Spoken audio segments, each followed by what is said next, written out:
Hi class, my name is Cynthia Tercios. I'm excited that we've been delving into the LinkedIn learning paths together. The learning path I chose is develop the skills to manage others effectively. Again, I chose this learning path as effectiveness intertwined with people is something that is very important in my current role and will definitely continue to be for future roles. There will continue to be a lot of pressure to effectively manage others, and this learning path definitely is what I anticipated it to be. It already has been so helpful in teaching me new ways to approach what leadership entails and how to execute managing such a large team. I'm halfway through the learning path, and I can confidently say that I'm very happy that I chose a specific learning path.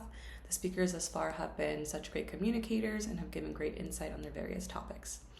The topics that have stood out thus far have been accountability, more specifically how to hold people accountable and how to sustain a culture of accountability in the workplace, and the second being how to improve employee performance.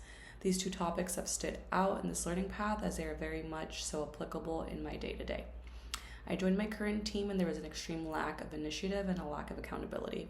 Although this has been improving due to a collaborative effort between me and my direct leader, there's always room for improvement. For example, there was a disconnect with essential tasks tied to certain roles, whether it was a clinical role or a non-clinical role. Yes, there have been plenty of one-on-ones, team huddles, and even corrective action to address on this, but how to keep the momentum going without having corrective action looming overhead for the employee. In this learning path, contributor Daisy Lovelace explained that fear should not be used as a motivator because it is not sustainable long term.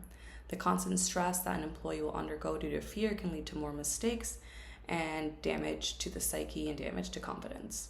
Instead, management should reinforce the notion that mistakes are a way to learn and how to pivot and to be talked about openly and honestly in order to find solutions and not to chastise and use as a way to humiliate people.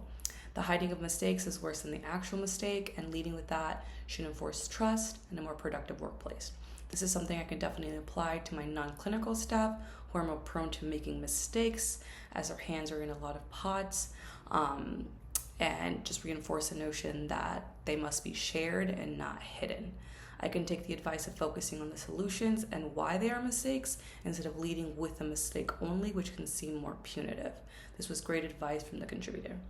When it comes to employee performance, I love the videos by contributor Dawn Finn. Employee engagement is such an important topic, and by increasing engagement, you are improving performance. I was introduced to the topic of discretionary effort, which is the want to do versus the have to do. Additional tasks placed on the team due to staffing problems is a large part of my current department, and this can be defeating for all. Dawn Finn explained that it is up to the leaders to enhance the employees' desire to perform better. Approximately only 1/3 of employees are considered engaged, and the remaining 2/3 cost billions to companies per year. In order to best engage, getting to know employees on a personal level is very important.